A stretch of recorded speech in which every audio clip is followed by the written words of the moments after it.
Hi there, it's Wendy Young, Wendy Dale Young. Welcome to my YouTube channel. Thanks for visiting me.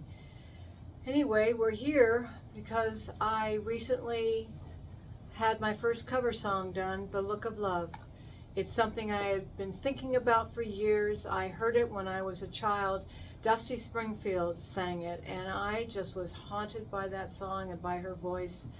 And for some reason, it's just stuck with me all these years. So about 10 years ago, when I was working with my co-writer and my producer, Michael B Sutton from Ways of LA, my producer, we were working on a song, and he turned to me and he said, "Wen, you should, let's do a song. Why don't you sing?" Because it's been years. I used to do it years ago, and I'll tell you more about that in a little while. And I said, "Yeah, that would be fun." And I thought, if I'm going to do a song, I would love to do The Look of Love. I just would love to do it. So 10 years later, you guys, oh my goodness, it shows you it's never too late. Whenever you decide to do something, it's the right time. So anyway, we did it. And it has been now on YouTube, Alexa, all the radio stations for about a month now. And I'm really happy to say that as of today at 6 o'clock on May 19th, the video is started up. It's on right now. And I'm really excited about that. It's the first time for me. My life, it began, how are we going to say this? Yes, I was born. I was raised in the 60s, and my dad, I was raised in the entertainment business. My dad was a very well-known actor, comedian. He was one of the original variety shows on TV called The Alan Young Show, and it was about the same time as Milton Berle had his show. My dad always said he was first. My dad was first. Milton came after him, but who knows? I don't know. Whatever, Dad, I believe whatever you say. But it was a hit. And it was started on radio. And his story, this is really fun. He was born in England, raised in Canada, and he was very sickly. He had asthma, but he would lie in bed all the time, and what he would do is listen to the radio all day long. He had nothing else to do. He couldn't get out of bed, so he'd listen to the radio, and he'd hear music, and he'd hear people talking, and he'd hear somebody be funny. And my dad thought, wow, this is great. I could do something like this. I could do it lying here in bed. So actually, he asked his older sister, Harriet, if she would like to just try out doing comedy. So they came up with their own little sketches, and I don't know exactly when, but I think he was about 16 or 17, and they got on the radio in Vancouver, Canada. They were living in Victoria, but I think they had to travel to Vancouver to do this radio spot. So it became a great success. Can you believe that? 17 years old. So he did it for a couple of years, and the story goes that meanwhile in New York, the Eddie Cantor show, he was a top radio show, the Eddie Cantor show. Eddie got sick during the summer, and as Dad told it, sounds unbelievable, but things do happen.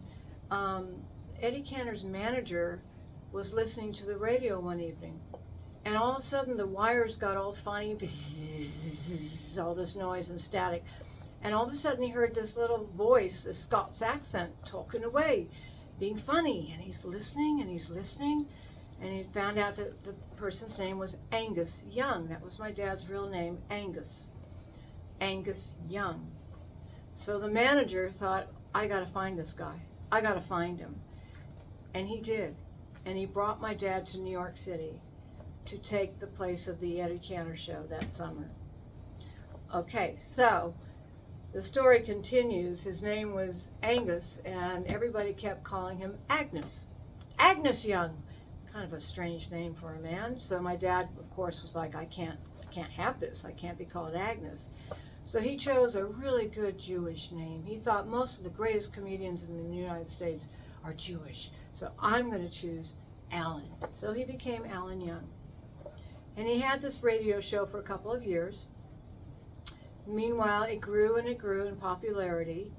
He then had a singing group join him, and the group was called the Four Chicks and Chuck. And one of the chicks turned out to be his future wife, my mom. So the Four Chicks and Chuck were booked on Dad's show, and then all of a sudden Dad was offered to do the first TV show as the Alan Young Show. So they were all flown out from New York to LA in Hollywood, which was huge for them. This was huge. My dad and my mom were in seventh heaven. So the Alan Young Show, I'm not sure how many years it ran, but he won 2 Emmys for it. So he must have been doing something right. So that was my dad. And then he continued to do movies, and I was born, my older brother. And what would happen is, Dad being British, and a lot of the movies were done in England at that time, he would move the whole family over to England when he was shooting a movie. I fell in love with England. I just thought this was home to me. I felt so at home in London. And I picked up the accent. I was so British, my parents didn't know what to do with me until I started talking with the Cockney accent, and they were kind of like, honey, but whatever. I used to say, Ari, let's go have a cup of tea, Ari. So I had to go back to hello, Mummy, hello, Daddy, and curtsy and do all the proper things that a child was supposed to do back then. So anyway, we were back and forth from the States, and then at one time when I was really young, we were there, and my dad got a phone call from George Burns. Yes, the comedian, the actor George Burns. George Burns had just produced a pilot of a talking horse. It was taken from Francis the Talking Mule, and they decided to try it out with a talking horse. I can't remember the name of it. It was taken from a book originally, the name of the book, and I'm sorry, I can't remember right now. But they did a pilot, and the lead actor just didn't quite cut it. And George Burns was in a meeting, and they were discussing who they were going to get to play the role of Wilbur. And then George Burns, smoking his cigar with a martini in his hand, said, you know, the only person that I would believe would talk to a horse would be Alan Young. So he called my dad in England and pitched him right then and there on the phone. Next thing I know, we came back to the States, and Dad then did a pilot for Mr. Ed. It was the first show that had a sponsor, syndicated. It was the first syndicated show on TV. And as most of us know, some of you may be too young to know Mr. Ed, but most of people 40 and over would remember Mr. Ed the Talking Horse, and that became a huge success. And from then on, we stayed in the States. Meanwhile, I had aspirations of my own. I fell in love with horses, obviously, because we were riding horses. Dad had to learn how to ride a horse. And all of a sudden, I was like this movie star. I was a horse as a movie star in our backyard. And I used to pretend a camera was on me all the time. And I go running around. We had 3/4 of an acre in Studio City. And I just pretended I was like the wild stallion, you know, Black Beauty, and being recorded. But then one day, I used to go visit all the neighbors in the neighborhood. I used to knock on everybody's door, mostly the older people, and they always gave me cookies and milk. That was probably the reason why I used to go visit. But one time I was sitting in a puddle after it rained, and I was playing with the mud and playing with the worms, and this lady came out. I was out in front of this lady's house, and she says, little girl, what are you doing in that puddle? You're getting all muddy and dirty. I just, whatever I was gibbering about. And then she said to me, because I was very slight, very thin and little, she goes, have you ever danced? I went, dance? She goes, have you ever done ballet? Have you thought of ever about dancing? And I looked at her and I said, I would love to be a dancer. It turns out she's a ballet teacher. She ran the junior ballet theater group in the San Fernando Valley. So I started taking lessons, and I found my second love. Horse was first, then ballet. But then ballet pretty much took over my life. Our company danced with the Leningrad Ballet. We were called the Junior Ballet Theater, and we used to perform around town. We were just these little kids doing these super ballets, Sleeping Beauty, Graduation Ball. David Lachine actually came over from, I'm not sure where he was from, but he created a ballet with our company called the Runaway Mop that later went to the Royal Ballet's repertoire. Anyway, we performed that, and then the Bolshoi Ballet came to Los Angeles, and they held huge auditions, hundreds of kids, and I was one of 13 lucky kids that was chosen to dance with the Bolshoi Kirov. I was 9 years old. It was my first paying gig. I got out of school for 2 weeks. So I thought that was the greatest thing of it all, being out of school, because I couldn't stand school. Got paid $45, and I danced with the Bolshoi Ballet. From then I was offered scholarships up the yin yang from San Francisco Ballet, from Ballet Russe, which is the one that I thought if once I turned 13, that's where I want to go. Well, my mom and dad had other plans for me. They wanted me to get a good education. I think they, in a way, later told me later on, making excuses, but saying they wanted to protect me from being in the entertainment business. Whatever. My legs were kicking up in the air. I did not want to go to boarding school. It was in St. Louis, Missouri, as I call it, St. Louis, Missouri. So I went when I was 12 years old, and I stayed there for 4 years till I was a junior. And I wanted to dance, but they didn't offer dance classes there. So my dream of being a ballerina kind of went on the sidelines. But then I managed to get kicked out of high school my junior year, all with the intentions of wanting to be home so I can dance. So I managed to do that. I managed to start ballet classes up when I was a senior. A little late to be starting, but I did. Long story short, my goodness, I'm going on here. I love the Joffrey Ballet. The Joffrey was very innovative. It had a little jazz in there because I love jazz. My mom and dad used to take me to New York City. We were living in Massachusetts at the time. And I saw my first Broadway show, which was Pippin. Bob Fosse with Pippin. And I flipped. I thought, oh my God, I want to be one of those girls. I fell in love. And I also saw a play that I fell in love with acting, and I just thought, I want to be here in New York. I want to do Broadway. So long story short, I managed to get into the Joffrey as a student. I soon found out that I had extra bone in my feet, and I would have to have surgery if I wanted to continue to be a ballerina. So that scared the hell out of me to get surgery. So I ended up getting into musical theater, tap dancing, auditioned for my first show, got it, Anything Goes with Jack Guilford, met this director, choreographer, Dan Soretta, who was the choreographer at the time. He and I hit it off, and after that show closed, we were offered No No Nanette with Ruby Keeler, with Cyril Lachard. I did several companies because I became Danny, the choreographer's assistant. So I used to help stage the shows around the U.S. From there, I went to the Goodspeed Opera House and went to Broadway. Finally went to Broadway in a show called Very Good Eddie. It was my dream. It was my dream.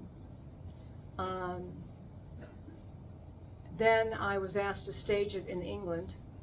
When I went back to England to stage the show with the director, I was 22 years old.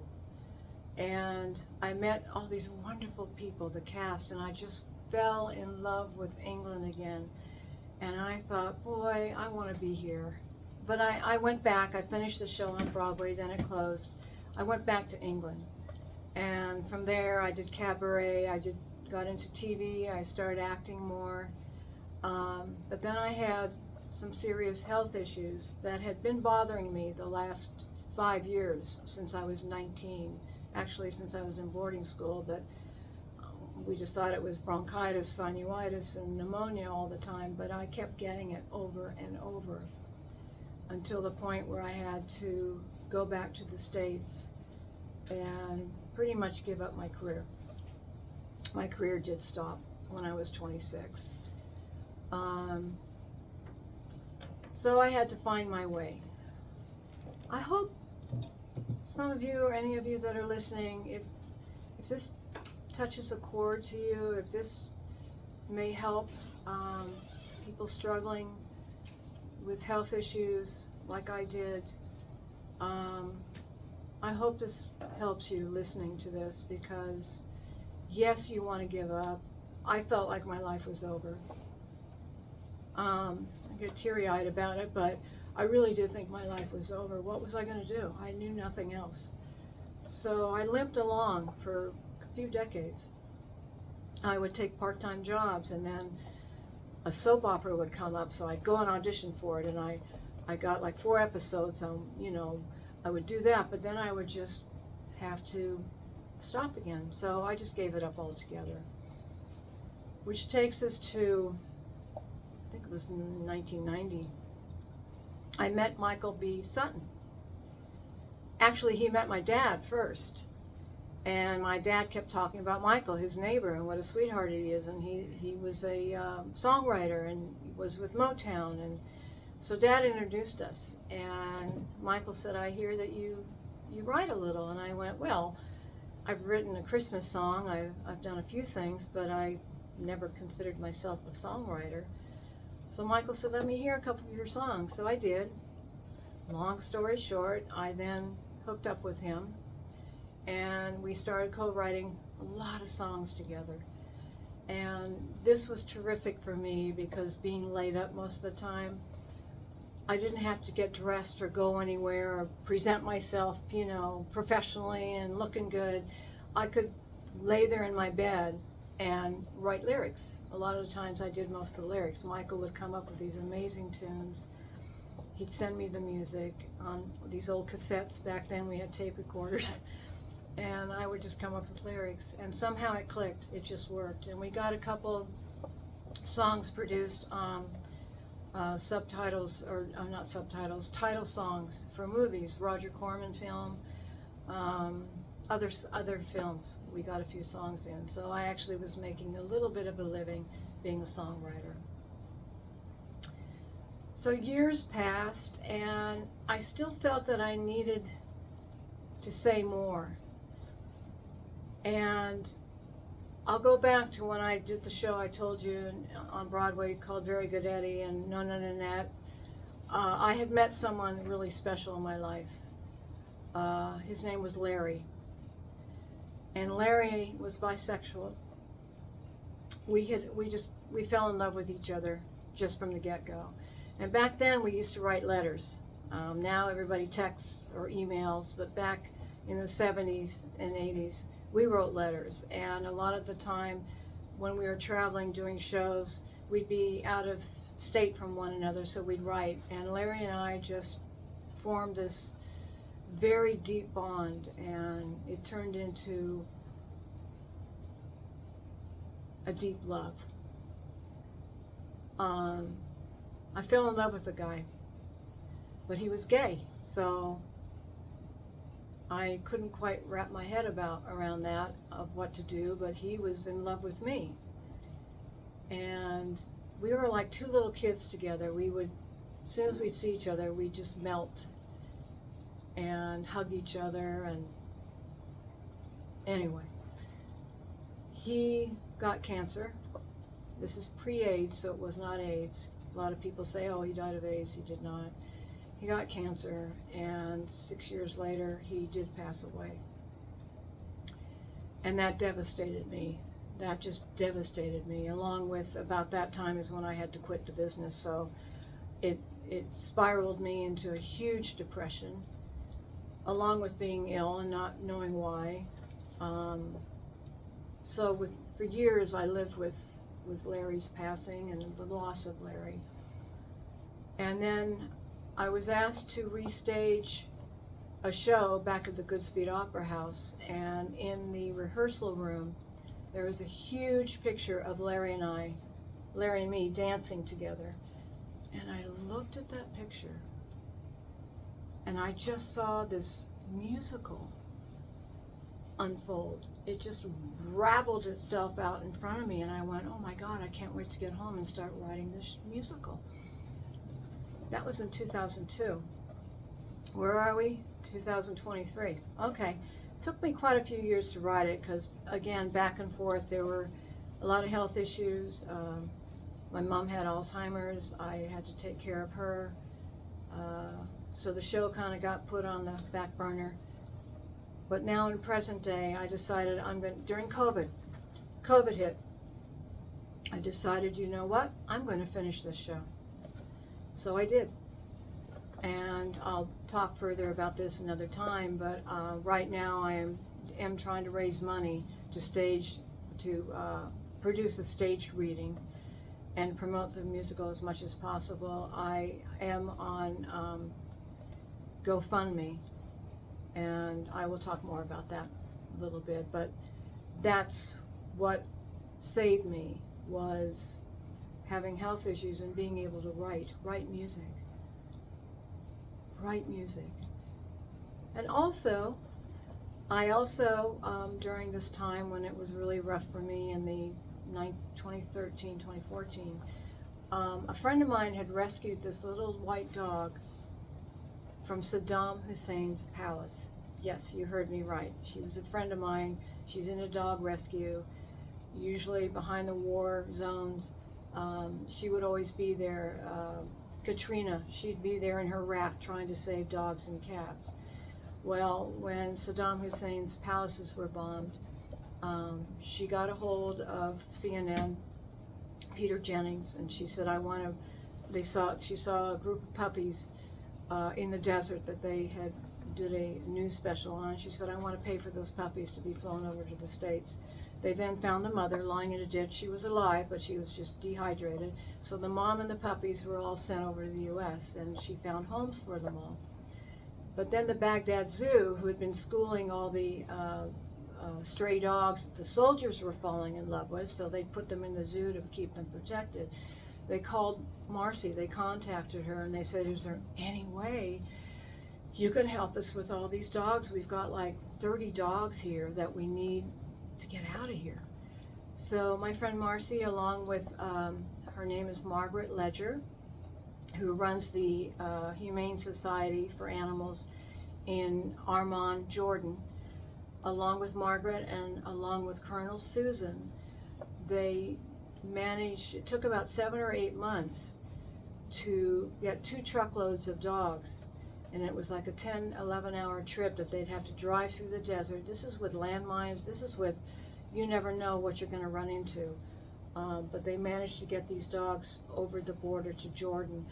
For those 7 months, this little white dog, she was the only white dog there is, because there's no little dogs over in Iraq. They're all middle-sized. They're canine hounds. So she was the only little dog. So she kind of got special attention. Plus she was in Saddam Hussein's presidential Baghdad palace, so she was a princess, and they treated her like that. But she was put in the zoo with a tamed pelican, who was her friend. So her original name was Pelican 2. There was Pelican 1, the bird, then Pelican 2. So when Marcy was able to get her in Air France cargo, flown out to LA, as soon as she met her, she called her Quiet, because this little baby was scared to death. All she did was lie on her back, looking like step on me, get it over with. She would try to pick her up. She would run and hide under her bougainvillea bush, under the table. She said, Wendy, I don't know what I'm going to do with this dog. She's not adoptable. She is so frightened. I don't even know if she's going to live, if she's going to make it, because she was so terrified. Something told me I needed to meet her. I had a Gordon setter at the time named Savannah, my beautiful girl. She was about 55 pounds. And I managed to have Marcy bring her over one day.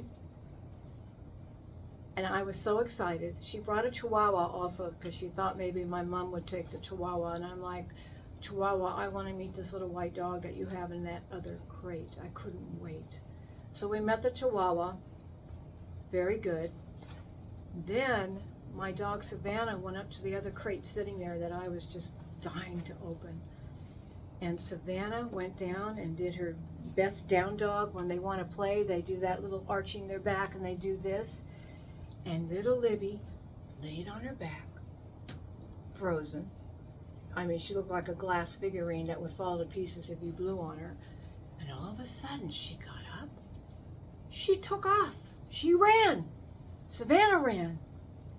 And this was a happy run. This was not a terrified run. This was a happy run. So they started running all through my apartment. I had an apartment at that time. Libby had her little tail up, and Marcy said, this is the first time I've ever seen her animated. I've ever seen her even look like she had some joy on her face. So Marcy said, well, Wendy, do you want to have her stay the night with you and see what happens? I said, absolutely. So we took little Libby for her first walk. She never knew what grass was, because in Iraq it was all cement where they were. And to be honest with you, she didn't know how to, I call it pay visits. Let's go pay visits, you know, get busy, go to the bathroom. She would not pee that first night. She would not pee. What she would do is when Savannah would pee, she'd watch her, and then as soon as Savannah stood up again, she'd run under Savannah and hide and shake. So that was her first night. The next morning, she did relieve herself, which was great. And of course, I kept her. I kept this little baby.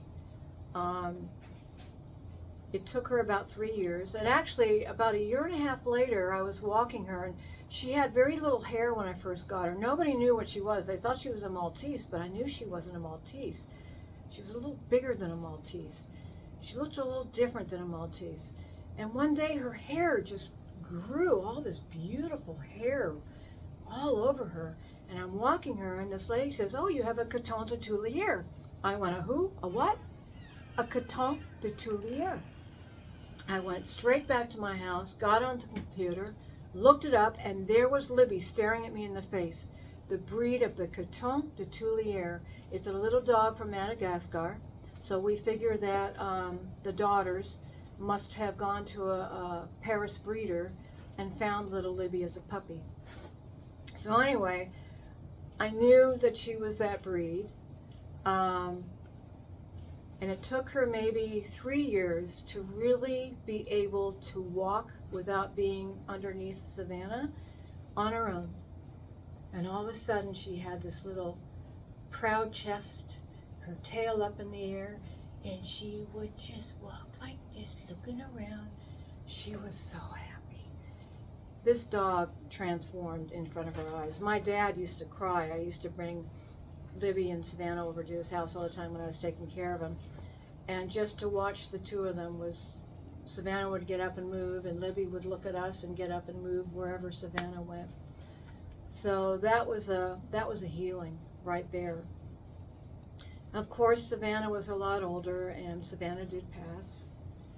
I was really concerned what was going to happen to Libby with her passing. So I began to foster dogs. I took dogs out of the shelter, a couple pit bulls. I took out maybe 12 dogs. And I kept bringing them home, and Libby'd be so happy. She goes, hi, how are you? Let me show you where we eat. Let me show you where we pee. She was just like all happy again. And I thought, wow, this is great. I thought for sure Savannah's passing, something would happen. But yes, it did. She did get Addison's disease, which is brought on by stress, or it's genetic. But we feel that it was brought on by stress. So she had to be on major steroids the rest of her life, which I am so proud to say. I didn't give her as much as the vets originally told me to give her. I gave her what I thought she should have. And I did talk to UC Davis about it, and they said, you know your dog better, whatever works. And it seemed to work, because she lived till 20.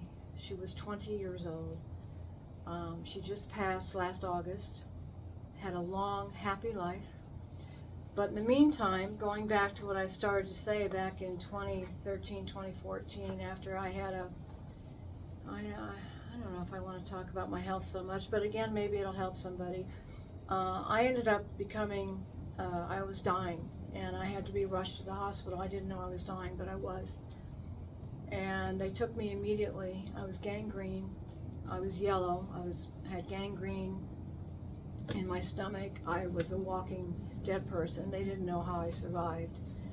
But I did. I had to have most of my stomach reconstructed, and we found out what was wrong with me. I was missing part of my intestine to the appendix, where you absorb minerals and vitamins and water, and I wasn't absorbing these my whole life, so that's why I had these health issues.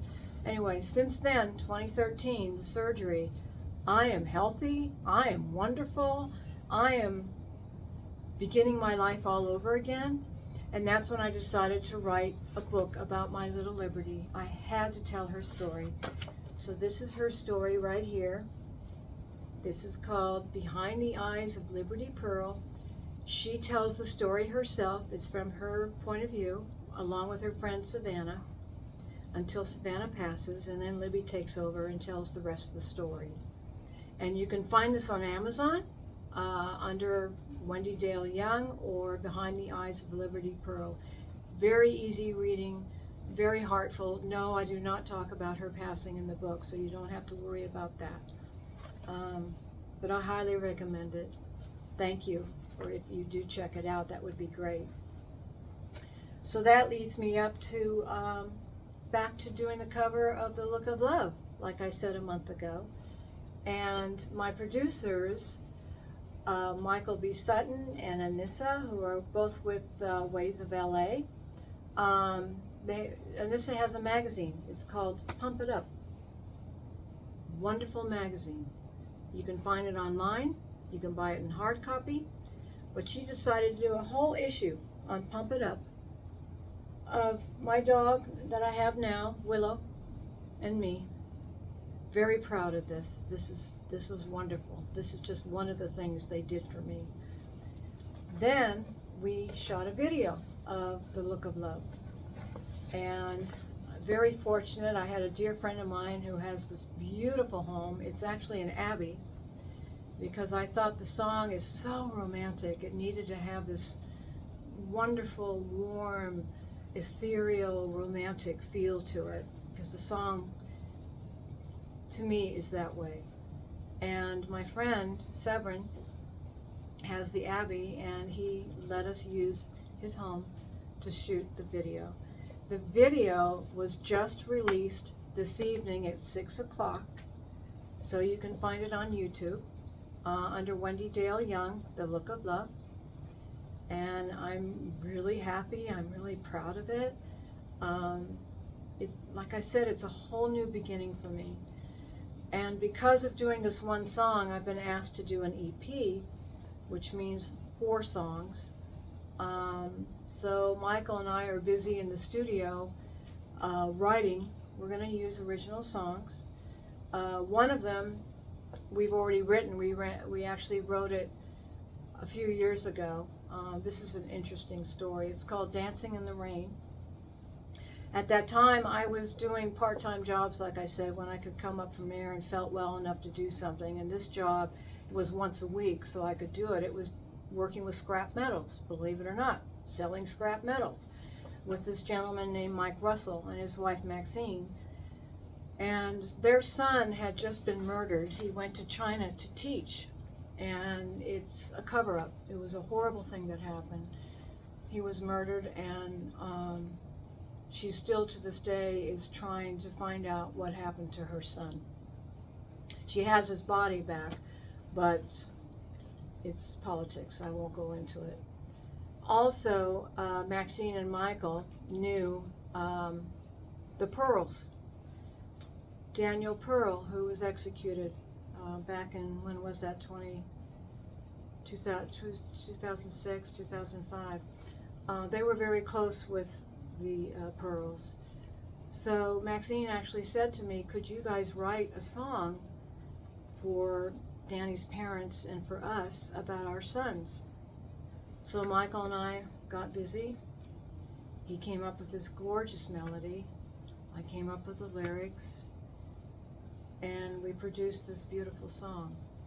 It's not out right now.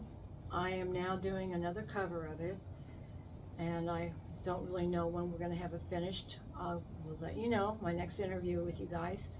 But we're working on that in the studio right now, plus 2 other songs. And then I'm also going to be doing an original Christmas song that I wrote. And this Christmas song, it all ties together. I'm telling you, if you talk long enough, everything ties together. The Christmas song I actually wrote the year that Larry passed away, 1980. And it was the first Christmas without him. And I was at my parents'. I was being taken, I was laid up. Was ill, and I was laid up, staying with them. And I went to the piano and I just sat down, and the music and the lyrics all came out at once. Thoughts of you and Christmas Past, about Larry. So I'm going to be doing that song as well. And who knows what else I'm going to be doing? I don't know. All I can say is I am just so grateful. Health is the most important thing. Any of you that are struggling, my heart goes out to you. And if you want to talk to me about it, please reach out to me. I would love to talk with you, and I don't know, make suggestions, or just listen to you. If you just need an ear, somebody to listen to you, I will hold you in my arms and comfort you through the video. That's how much it means to me with health and living this life, because believe me, I found a lot of notes I wrote about not wanting to be here anymore and to end it, because what was the point? When you don't have your health, you're laid up in bed, you can't think straight, you're depressed, and yet you're ill, and whatever. It's a vicious circle. It's an abyss that you can't get out of. All I can say is there is hope. Just keep going. If you feel that you can't, tomorrow is a brand new. One of my best friends, Kathy, said this to me when I went through a really low time. She said, Wendy, please realize tomorrow is another day. You're going to feel differently. You're going to wake up differently. Maybe not great, but it's a new day. And that's what I did, boy. I would force myself out of bed. I just remember saying, take one step. Just take your first step. And then you start walking. Yeah. So do please reach out. I really mean that. I'm not just, bullshitting saying that. I really mean it. Reach out to me. WendyDaleYoung.com. Find me, okay? And my email is wendydaleyoung@gmail.com. And I really appreciate you sitting here listening to me, and I look forward to doing it again soon sometime. And I guess I am wrapping it up right now, and my producers Addison and Michael are standing by. I can't tell you how grateful I am for them for giving me this opportunity to be sitting here. Thanks to them, I did this cover of The Look of Love. And God bless everybody.